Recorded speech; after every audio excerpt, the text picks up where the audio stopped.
নমস্কার, আমি প্রীতি। আপনারা দেখছেন আমার চ্যানেল বাঙালির ঘরকন্না। আজকে আমি তৈরি করতে যাব একটা অন্য ধরনের রান্না।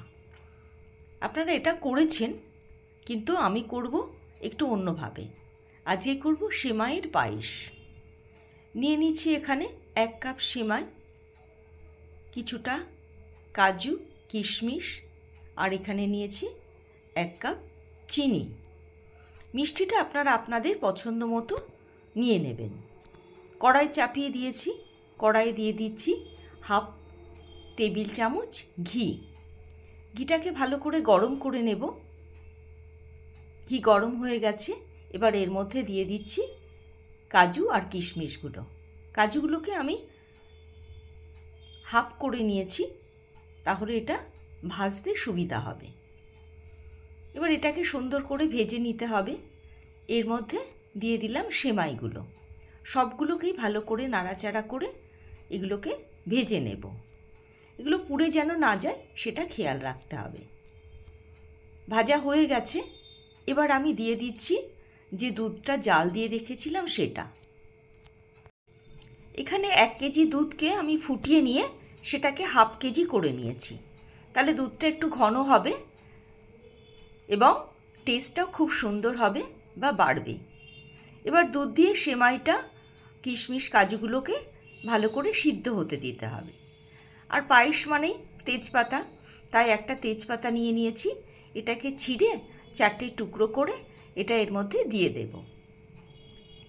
খেয়াল করে দেখবেন, আমি কিন্তু এখানে এলাচ, দারচিনি, লবঙ্গ এগুলো কোনোটাই ব্যবহার করিনি, কারণ সেমাইয়ের একটা আলাদা গন্ধ আছে, সেটাই কিন্তু সবথেকে বেশি ভালো লাগে। দুধটা ফুটে অনেকটাই কমে গেছে। এবার আমি এর মধ্যে দিয়ে দিচ্ছি চিনিটা। চিনিটা দিলে চিনিটা গললে তরল ভাবটা আরেকটু বাড়বে, সেই জন্য এটাকে আরেকটুখানি ভালো করে জাল দিয়ে নিতে হবে। আপনারা চাইলে এর মধ্যে গুঁড়ো আমুলও দিতে পারেন, কিন্তু আমি সেটা করিনি, আমি শুধু দুধ দিয়েই করেছি।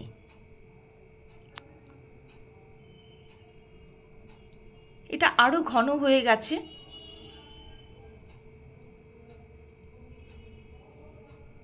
ঠিক এইভাবে নাড়াচাড়া করে এটাকে জাল দিয়ে দিয়ে কমিয়ে নিতে হবে।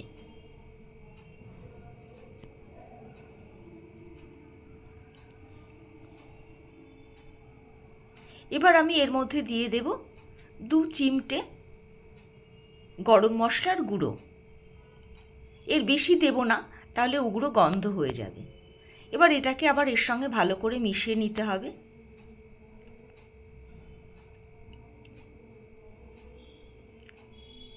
এই রান্নাটা খুবই সহজ। এটা পরোটা, রুটি বা মুড়ি দিয়েও খেতে খুব ভালো লাগে।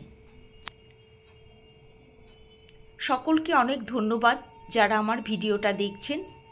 যারা আমার চ্যানেলে নতুন এসেছেন তাদেরকে অনুরোধ করব, আমার ভিডিওটা ভালো লাগলে অবশ্য করে একটা লাইক, শেয়ার এবং সাবস্ক্রাইব করবেন। যারা পুরনো আমার চ্যানেলকে সাবস্ক্রাইব করেছেন তাদেরকেও অসংখ্য ধন্যবাদ।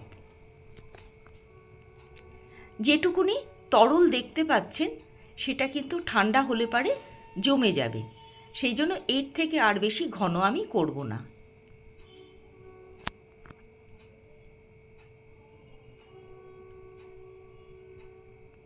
রমজান মাস বা হোলিতে এই ধরনের পায়েস করে মিষ্টি মুখ করলে কিন্তু ভীষণ ভালো লাগবে। সকলে ভালো থাকবেন, সুস্থ থাকবেন, আর অবশ্য করেই এইভাবে রান্না করে জানাবেন আপনাদের কার কেমন লেগেছে। তাহলে আমি আরও বেশি উৎসাহ পাবো এবং নতুন নতুন ভিডিও করে আপনাদের সামনে নিয়ে আসবো।